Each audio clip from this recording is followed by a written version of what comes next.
like I said, my name is Caleb. I am with DemX Media. We inform and educate voters about the process and about candidates that represent and want to see a fair and equitable Georgia. And your candidacy stood out to me too, because I definitely see you as that, just as I saw Luis as the same in that regard, because you both were citizens that became activists, that became candidates, and definitely are a growing swath of Georgians that are fighting for that Georgia. So I definitely, if you just introduce yourself and get started. Absolutely. My name is Sara Ghazal. I was a candidate for State House District 45, which is in East Cobb and Fulton County. I ran in 2020. Before that, I served as the first and only statewide permanent voter protection director for the Democratic Party of Georgia. I ran that program in 2018, and I continued that work throughout 2019, trying to make sure that every single Georgian had the same easy access to make sure they could cast their ballot. Specifically, what led you to run, I guess, in 2020, as opposed to, I guess, before? When I took the job of voter protection director, it really was about supporting the voters of Georgia and making sure no matter who you vote for, you can still cast your ballot and that your ballot will be counted. And I worked for 2 years doing that, but I recognized at some point that our laws create barriers. So if I believe, which I do, that voting is a gateway. Voting is the right that secures all other rights.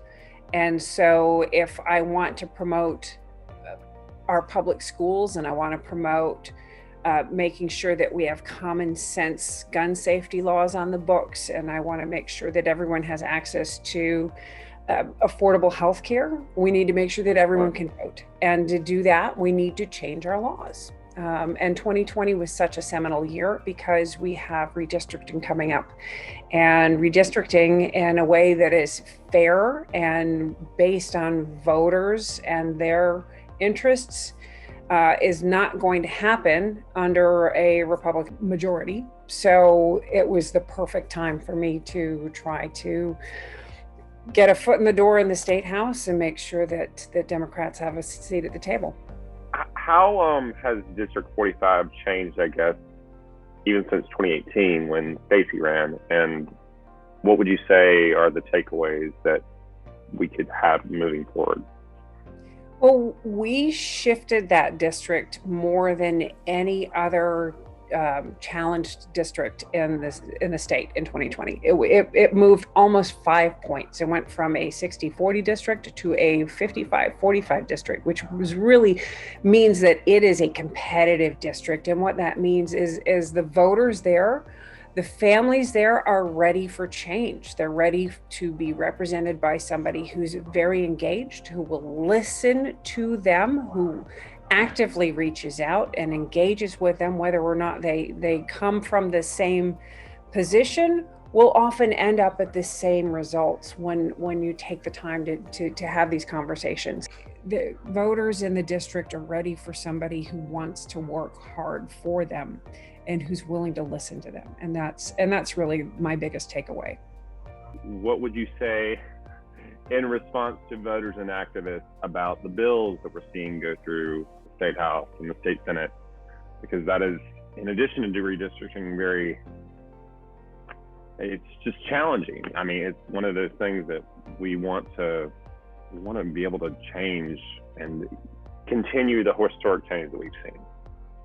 Well, in fact, I've spent most of my time since the opening day of session following a number of these voting bills, because of course that's really what's grabbing all of the attention. And big and small, these bills are designed to fundamentally change the way elections are run in Georgia, and they are designed to re-entrench and entrench minority rule for the next generation. So I would hope that voters of all persuasions recognize that when you create barriers for some people, you end up in government that is no longer representative. And when government's no longer representative, they're not going to be reactive to the needs of the voters. You know, we see that at the federal level when there is not a single Republican representative or senator who voted for the COVID recovery bill, and yet it's wildly popular with the voters. So voters need to be engaged. They need to reach out to their representatives and say that they're not going to stand for this very clearly regressive movement to restrict voting rights and strip so many voters of the ability to cast their ballot. And they can do that by calling their representatives, emailing them, showing up at the Capitol, and making sure that they're not the only ones doing that. Talk to your friends, talk to your neighbors, talk to your fellow churchgoers, or in the synagogue or at the temple. Wherever you go, make sure people understand how desperately we need to fight back against these restrictions and these laws that really would strip voting rights from potentially millions of Georgia citizens.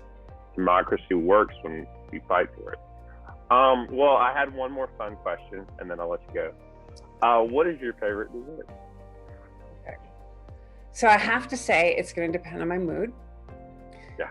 Sometimes it's chocolate mousse. Nothing more than just rich, fluffy, lush chocolate mousse. Either that or like an apple tart. I know it's very different, but sometimes I'm in the mood for something fruity and like salty, sweet, savory, all that mixed in, and then sometimes it's just chocolate mousse. Awesome. Well, thank you so much, Sara, for running, and again, I'm sure I'll see you soon. You have a good day. You too. Take care. Bye.